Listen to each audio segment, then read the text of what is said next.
আমরা যে বাতাসে শ্বাস নিই সেটাকে কি মনে হয়? সাধারণ বাতাস, তাই না? কিন্তু এটা আসলে একটা গুপ্ত ধনের বাক্স। ভাবা যায় এই সাধারণ বাতাস থেকেই হাসপাতালের অক্সিজেন বা চিপসের প্যাকেটের ভেতরের গ্যাসটা তৈরি হয়। চলেন আজ আমরা বাতাসকে আলাদা করার সেই জাদুকরী বিজ্ঞানটা দেখে আসি। তো আমাদের আজকের অ্যাডভেঞ্চারে কি কি থাকছে? প্রথমে আমরা দেখব বাতাসে আসলে কি কি আছে, তারপর দেখব কিভাবে বরফের চেয়েও ঠান্ডা বানিয়ে গ্যাসগুলোকে আলাদা করা হয়। এরপর দেখব ঠান্ডা ছাড়াও আর কি কি বুদ্ধি আছে, আর সবশেষে বাতাসের মধ্যে লুকিয়ে থাকা কিছু সুপার রেয়ার গ্যাস খুঁজে বের করব। আচ্ছা, প্রথমেই একটা প্রশ্ন। এই যে আমরা বলছি বাতাসকে আলাদা করব, কিন্তু বাতাসে আসলে আছেটা কি? খালি চোখে তো কিছুই দেখা যায় না, তাই না? কিন্তু সত্যিটা হলো এটা আসলে অনেকগুলো গ্যাসের একটা দারুণ ককটেল। তাহলে যখন আমরা লম্বা করে একটা শ্বাস নিই, তখন আসলে কি কি জিনিস আমাদের শরীরের ভেতরে চলে যায়? চলেন একটু উকি মেরে দেখি। ব্যাপারটা খুব মজার। ভাবেন তো, বাতাস যদি ১০০টা মার্বেলের একটা ব্যাগ হয়, তাহলে তার মধ্যে ৭৮টা মার্বেলই হলো নাইট্রোজেন, আর ২১টা হলো আমাদের সবার প্রিয় অক্সিজেন। আর বাকি যে একটা মার্বেল পড়ে থাকলো, ওটার মধ্যেই আছে আর্গন আর অন্য সব দুর্লভ গ্যাস। কি অবাক করা ব্যাপার, তাই না? এখন শুরু হবে আসল ম্যাজিক। এই গ্যাসগুলোকে আলাদা করার সবচেয়ে জনপ্রিয় উপায়টার নাম হল ক্রায়োজেনিক ডিস্টিলেশন। নামটা একটু কঠিন শোনালেও আইডিয়াটা একদম সহজ। কি সেটা? সবকিছুকে বরফের চেয়েও অনেক অনেক অনেক বেশি ঠান্ডা করে ফেলা। এই বুদ্ধিটা কিন্তু আজকের না, সেই অনেক অনেক দিন আগে, প্রায় ১০০ বছরেরও বেশি হবে, কার্ল ফন লিন্ডে নামে একজন বিজ্ঞানী এটা প্রথম আবিষ্কার করেন। আর তারপর থেকে সময়ের সাথে সাথে এই টেকনোলজিটা আরও অনেক স্মার্ট হয়ে গেছে। এই ঠান্ডা করার প্রক্রিয়াটা হয় মোট ৪টা ধাপে, একদম সহজ।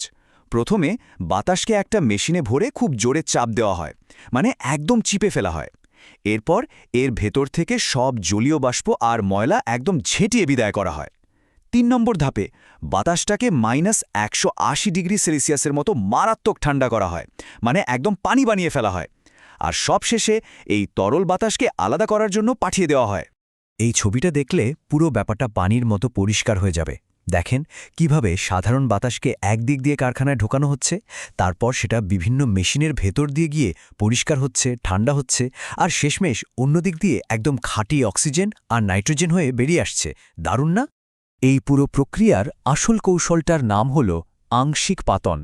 এটা এমন একটা পদ্ধতি যা গ্যাসগুলোর একটা খুব মজার অভ্যাসকে কাজে লাগায়। ব্যাপারটা কি জানেন? প্রত্যেকটা গ্যাসের না ফুটে বাষ্প হওয়ার জন্য আলাদা আলাদা তাপমাত্রা লাগে। যেমন পানি ১০০ ডিগ্রিতে ফুটতে শুরু করে, তাই তো? ঠিক তেমনি নাইট্রোজেন ফোটে -196 ডিগ্রিতে, আর অক্সিজেন ফোটে -183 ডিগ্রিতে। এই যে তাপমাত্রার ছোট্ট একটা পার্থক্য, এটাই হলো আসল ট্রিক। এটাই ওদের আলাদা করতে সাহায্য করে। এবার দেখেন কি হয়। একটা বিশাল লম্বা টাওয়ারের মতো মেশিনের ভেতরে এই তরল বাতাসটাকে গরম করা হয়। আর নাইট্রোজেন তো খুব তাড়াতাড়ি গরম হয়ে যায়, তাই সে বাষ্প হয়ে তরতর করে উপরের দিকে উঠে যায়। আর অক্সিজেন একটু অলস, তাই সে তরল হয়ে নিজেই জমা হতে থাকে। ব্যাস, এভাবেই দুটো গ্যাস একদম আলাদা হয়ে গেল। কিন্তু ভাবেন তো, বাতাসকে আলাদা করতে কি সবসময় এত ঠান্ডা করার দরকার আছে? উত্তর হল না। আরও কিছু দারুণ মজার আর এক্সিপনস উপায় আছে। চলেন সেই বুদ্ধিগুলো এবার দেখে নেওয়া যাক। একটা দারুণ পদ্ধতির নাম হল পিএসএ। এখানে কিছু স্পেশাল জিনিস ব্যবহার করা হয়, যা ঠিক যেন একটা জাদুর স্পঞ্জ। এই স্পঞ্জগুলো কি করে জানেন? ওরা একটা নির্দিষ্ট গ্যাসকে খপ করে ধরে ফেলে, মানে শুষে নেয়, আর বাকি গ্যাসগুলোকে বলে, যাও তোমরা যেতে পারো। এখন কোন গ্যাসটা দরকার তার উপর নির্ভর করে কিন্তু আলাদা আলাদা জাদুর স্পঞ্জ ব্যবহার করা হয়। যেমন যদি অক্সিজেন দরকার হয়, তাহলে এমন স্পঞ্জ ব্যবহার করা হয় যা নাইট্রোজেনকে আটকে রাখে। আবার নাইট্রোজেন লাগলে এমন স্পঞ্জ ব্যবহার হয় যা অক্সিজেনকে আটকে ফেলে। ব্যাপারটা অনেকটা একটা জাদুর চালুনির মতো, তাই না? আরেকটা খুব মজার উপায় হলো মেমব্রেন টেকনোলজি। এটা একদম একদম আমাদের বাসার চায়ের ছাঁকনির মতো কাজ করে। এখানেও খুব পাতলা এক ধরনের পর্দা বা ছাঁকনি ব্যবহার করা হয়। এই জাদুর ছাঁকনির মধ্যে দিয়ে যখন বাতাস পাঠানো হয়, তখন কি হয়? কিছু গ্যাস যেমন অক্সিজেন খুব চালাক আর দ্রুত, ওরা ছাঁকনির ভেতর দিয়ে ফুরুত করে বেরিয়ে যায়। আর নাইট্রোজেনের মতো কিছু গ্যাস একটু ধীরস্থির, তাই ওরা ছাঁকনির ভেতরেই থেকে যায়। আর এভাবেই গ্যাসগুলো আলাদা হয়ে যায়। তাহলে এখন প্রশ্ন হলো, এতগুলো দারুণ দারুণ পদ্ধতি থাকতে বড় বড় কোম্পানিগুলো কোনটা ব্যবহার করবে সেটা ঠিক করে কিভাবে? এই টেবিলটা দেখলে ব্যাপারটা পরিষ্কার হয়ে যাবে।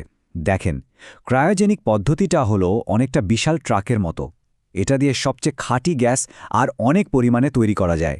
কিন্তু তেলও মানে শক্তিও লাগে বেশি। আর অন্যদিকে পিএসএ আর মেমব্রেন পদ্ধতিগুলো হলো ছোট ছোট গাড়ির মতো। বিশুদ্ধতা হয়তো একটু কম, কিন্তু এগুলো ছোট কারখানার জন্য বা যেখানে দরকার ঠিক সেখানেই গ্যাস বানানোর জন্য একদম পারফেক্ট। আমরা তো এতক্ষণ শুধু অক্সিজেন আর নাইট্রোজেনের কথাই বললাম, কিন্তু জানেন কি, বাতাস আলাদা করার সময় খড়ের গাদার মধ্যে সুই খোঁজার মতো কিছু ভীষণ দামি আর দুর্লভ গ্যাসও পাওয়া যায়। এটা হলো আসল ট্রেজার হান্ট। নিয়ন, ক্রিপ্টন, জেনেন, এই সব সুপারস্টার গ্যাসগুলো ওই যে প্রচণ্ড ঠান্ডা করার পদ্ধতিটা আছে না, ওটার সময় বোনাস হিসাবে পাওয়া যায়। এগুলো যে কতটা দুর্লভ সেটা বোঝানোর জন্য একটা উদাহরণ দিই। ভাবেন তো, একটা মাঠে 10 লক্ষ ফুটবল রাখা আছে, তার মধ্যে মাত্র একটা ফুটবল হলো ক্রিপ্টন গ্যাস। চিন্তা করা যায় কতটা কম। পরিমাণে কম হলে কি হবে, এদের কাজ কিন্তু বিশাল। এই গ্যাসগুলো দিয়েই কম্পিউটারের চিপ তৈরি হয়, দোকানের ওপরে সুন্দর নিয়ন সাইনের আলো জ্বলে, এমনকি রকেট বা মহাকাশযান চালাতেও এদের ব্যবহার করা হয়। তার মানে কি দাঁড়ালো, যে বাতাসকে আমরা দেখতে পর্যন্ত পাই না, তাকে আলাদা করার এই জাদুকরী আইডিয়াটাই কিন্তু আমাদের আজকের দিনের সব টেকনোলজি আর বড় বড় শিল্পের আসল ভিত্তি। তাহলে শেষে একটাই প্রশ্ন থেকে যায়, ভবিষ্যতে যখন আমাদের আরও খাঁটি, আরও বিশুদ্ধ গ্যাসের দরকার হবে, তখন বিজ্ঞানীরা বাতাসকে আলাদা করার জন্য আরও কি নতুন উপায় বের করবেন, তাই না? এই লুকানো টেকনোলজির ভবিষ্যৎটা যে কি হতে চলেছে তা ভাবলেই অবাক লাগে।